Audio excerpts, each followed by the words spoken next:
Indonesia menggasak Taiwan 6-0 dalam laga uji coba. Dalam pertandingan, dua pemain anyar Mauro Zelstra dan Miliano Yonathans menjalani debut perdananya. Indonesia berpesta gol kala jumpa Taiwan pada duel FIFA Matchday di Stadion Gelora Bung Tomo, Surabaya. Dalam pertandingan ini, dua pemain anyar, Mauro Zelstra dan Miliano Yonathans menjalani debut bagi skuad Garuda. Penyerang FC Volendam Mauro Zelstra masuk menggantikan Ramadan Sananta di menit 64. Sementara Miliano Yonathans masuk menit ke-71 menggantikan Beckham Putra. Pelatih Patrick Kluivert pun memberi pujian pada anak-anak asuhnya. I'm very proud of the team, but this is not the beginning. We haven't won nothing yet. This is very good for the confidence of the players, of the staff. But I hope that this is just the beginning and that's more things to come. But I'm very happy for the victory. Debut Zelstra dan Miliano serta kemenangan telak atas Taiwan meningkatkan percaya diri skuad Garuda untuk menghadapi laga selanjutnya melawan Lebanon. Pemain baru Mauro Zelstra dan Miliano Yonathans menjalani debut. Lalu bagaimana penampilan keduanya? Kita akan diskusikan ini bersama mantan pemain timnas Indonesia, Ilham Jaya Kusuma. Bung Ilham dengan Tifal di sini, apa kabar, Bung? Halo, Assalamualaikum. Waalaikumsalam warahmatullahi wabarakatuh. Terima kasih sudah bergabung bersama kami. Kalau membandingkan antara ekspektasi Anda terhadap dua pemain baru kita ini dengan realita kemarin melawan Taiwan akhirnya bisa 6-0, sesuai, melebihi ekspektasi atau malah kebalikannya nih?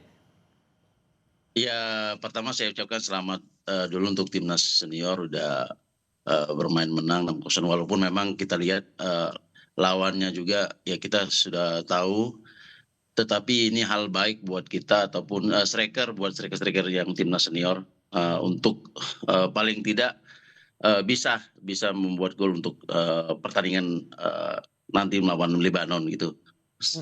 Oke, tapi kalau kita spesifik lagi soal Zelstra nih terutama, ini kan digadang-gadang bakal jadi penggantinya oleh Romeni yang akan masa pemulihan selama cedera ini. Proyeksi Anda ke depannya Zelstra ini akan gimana performanya?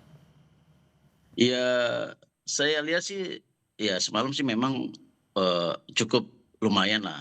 Ya kembali lagi kan kita lihat pertandingan semalam itu dengan tim yang memang lawan yang di bawah kita. Jadi kalau saya lihat sih belum terlihat ya untuk kalau dilihat seorang striker, jadi terlalu mudah lah lawan semalam, itu aja sih. Oke, tapi kalau melihat rekam jejak dari Zelstra ini sendiri, apa yang sebetulnya Anda harapkan dari performa kemarin dan kira-kira apa yang perlu dielaborasi lagi lebih lanjut? Yang pasti ya kita ya berharap banyak lah nanti, walaupun ini nanti uji coba yang sesungguhnya dan Lebanon, karena kita tahu kan beberapa kali kita sudah uji coba dengan Lebanon ya kan. Ini yang tim-tim yang terkuat, maksudnya paling kuat di Asia, termasuk terkuat juga. Jadi kita akan bisa lihat sejauh mana penampilan dan individu yang dia akan berikan untuk tim Indonesia, khususnya di striker gitu. Oke, soal Miliano nih sekarang, sebagai pemain sayap dengan karakter skema permainan Kluivert yang mungkin sedikit banyaknya juga Anda cermati, kira-kira cocok nggak nih atau baiknya gimana nih untuk bisa mengelaborasi kemampuannya Miliano di timnas kita? Ya sebenarnya sih memang ya strategi untuk pelatih sendiri, timnas sendiri, pelatih Kluivert pasti ada strateginya. Ya sekarang tinggal bagaimana meramu pemain itu sendiri kan. Kita sudah tahu, kita lihat sekarang Om Hai dan udah Nathan sudah kembali seperti pertandingan yang dulu-dulu, karena dia jam bermenitnya banyak di tim Thailand ya. Jadi ya mudah-mudahan dengan suasana baru juga ada untuk nanti lawan Lebanon, kita lihat hasilnya gitu Mas. Soal Lebanon kita akan coba bahas nanti. Cuman begini juga, karena kan mereka ini baru dibawa gitu kan untuk bergabung ke timnas kita, pasti sedikit banyaknya kan akan ada tantangan, entah itu di internal timnas maupun juga ekspektasi saat pertandingan di berbagai kesempatan. Menurut Anda hal apa yang rasanya akan jadi challenge buat mereka berdua ke depannya?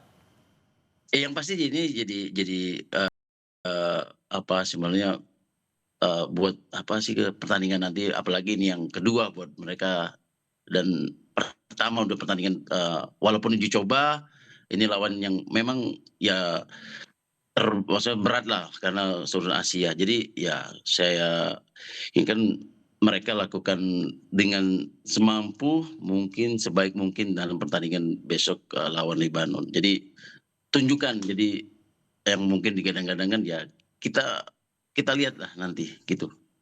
Ditambah lagi Kluivert sudah bilang juga bahwa ini dua pemain ini sebetulnya udah jadi incaran untuk bisa memperkuat timnas kita. But dengan melihat cara bermain kemudian lawan kita berikutnya di tanggal 8 adalah Lebanon, perlu penyesuaian lagi atau rasanya dengan skema yang sekarang ya udah jalan aja dulu, tinggal mematangkan skillnya aja?